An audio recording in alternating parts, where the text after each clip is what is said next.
Africa is not the easiest continent to visit. Traveling across this continent requires a unique level of intentionality. Immigration formalities, infrastructural deficits, security, and quality of experiences are some of the issues faced in countries across the continent. Notwithstanding, some nations and regions have a better grasp of what to do to attract and provide fulfilling experiences to tourists. As a Nigerian that has traveled through West and East Africa, here are a few reasons why countries in the East African community seem to be doing more to attract tourists when compared to countries in West Africa. When visiting Africa for the first time, or when traveling across the continent as an African, you have 5 regions to choose from, and each of these regions offers something unique and different. North Africa is well known for its Middle Eastern and North African culture. It's drier thanks to the Sahara, and it's a unique experience on the continent. East Africa is well known for safaris and white sand beaches on the Indian Ocean. Southern Africa is also known for safaris and natural wonders. Central Africa is known for thick jungles and unique experiences. West Africa has 15 uniquely different countries that offer a bit of everything. Traveling across Africa is an experience unlike any other. It's unique in positive and negative ways. The visa processes can be restrictive and archaic in most cases, or in some cases. Nigeria is one of the most unfortunate experiences of this. I know how hard it is for my friends to visit this country because of just how convoluted the visa process are. Traveling across Africa by air isn't really easy because of the prices we have to pay for air transport within our countries and within the continent. The taxes alone account for 60 to 70% of the fees we pay. Traveling by road brings with it its own unique challenges, infrastructural deficits, and security in some cases. River and sea transportation is also a reality in cases. I know I have friends that have traveled from Nigeria to Benin Republic by boats, and this happens fairly frequently.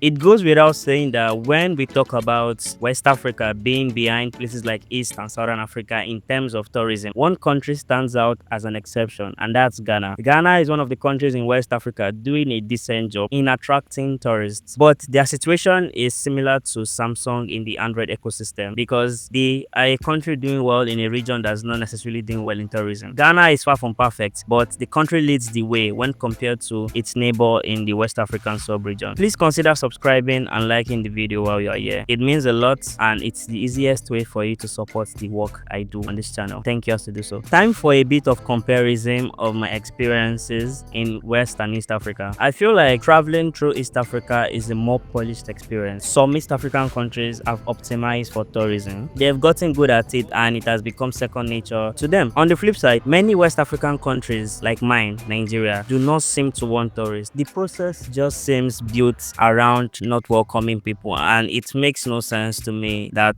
such a system exists in 2025. Don't get me wrong, corruption and irregularities exist in both regions. I've been extorted across West Africa, and I was extorted at the Kenya-Uganda border. It's not particular to one sub-region. Many major cities in West Africa are on the coast, while major cities in East Africa like Nairobi, Kampala, Kigali are more in the hinterlands. This is not always the case with cities like Dar es Salaam, but that's one thing I've noticed. Coast in the west, hinterlands in the east. The sub-region for East Africa is known as the EAC, or East African Community, and I feel like one thing that I noticed across countries in the region is many of them focus on animal and nature-based tourism. When most people think about going to Kenya or Tanzania, they think of going to the national parks, even in places like Uganda, and they really focus on this type of tourism. Some countries also banded together to offer multi-visa access, so one visa gives you access to multiple countries. There's a sense of relative stability in the major countries. Alternatively, the Economic Community of West African States,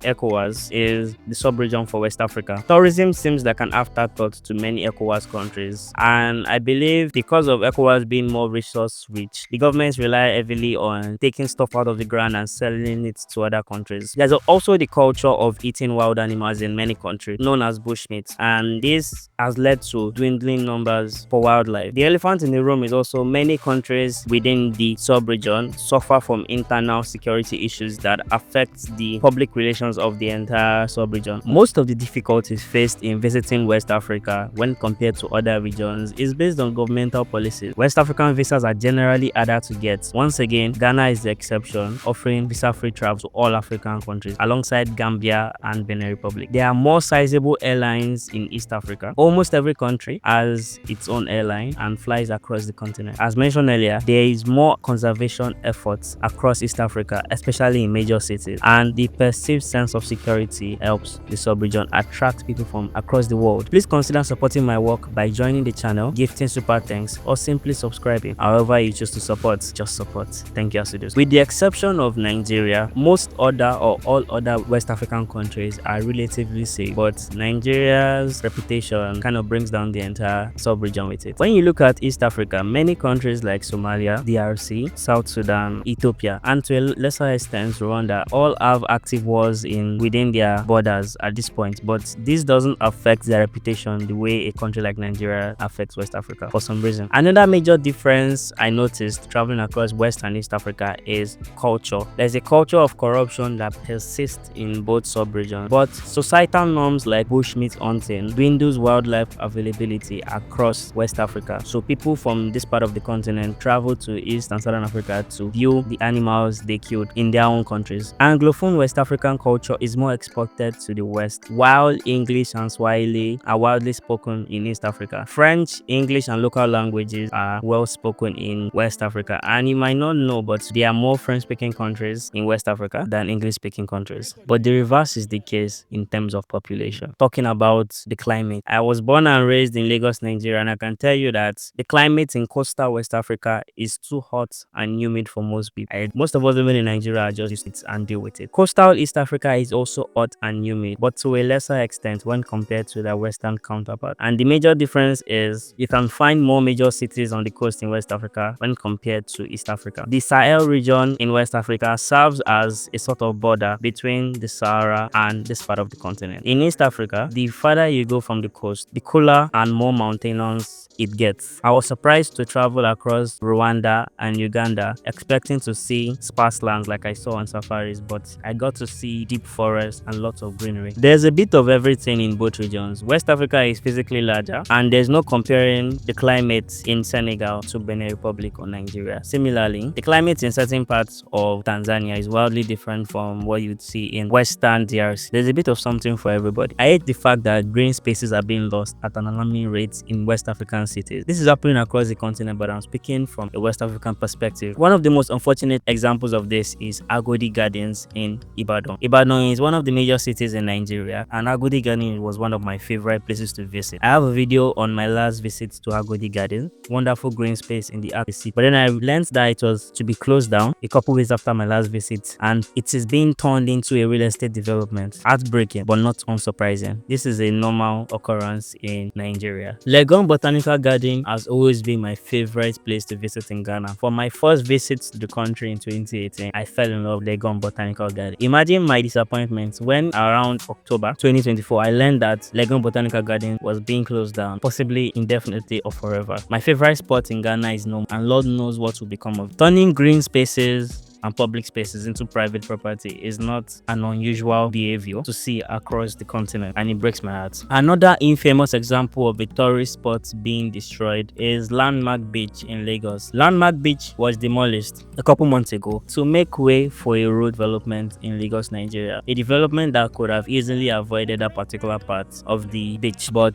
as always, these stories are deeper than they might seem on the surface. Still pains me till date. I miss Soul Beach and I miss Landmark Beach, and I miss the opportunities that are being lost because of certain people in power doing what they want. The funniest thing about this scenario is if West African countries began taking tourism more seriously, it will literally take less than a year to change the reality and make things better. Better protections for wildlife will ensure that future generations enjoy the gift of wildlife because of what we do today. Better policies for short-term immigration and visit will make it easier for people from outside the subcontinent to come in and see what West Africa has to offer. Improved security and reputational changes would do ECOWAS the world of good. But as always, does the political will to achieve this exist? Only time will tell. Click the video on screen now. I made it specially for you. Until the next video, your friend from the Ukodo YouTube channel wishes you love, peace, and prosperity.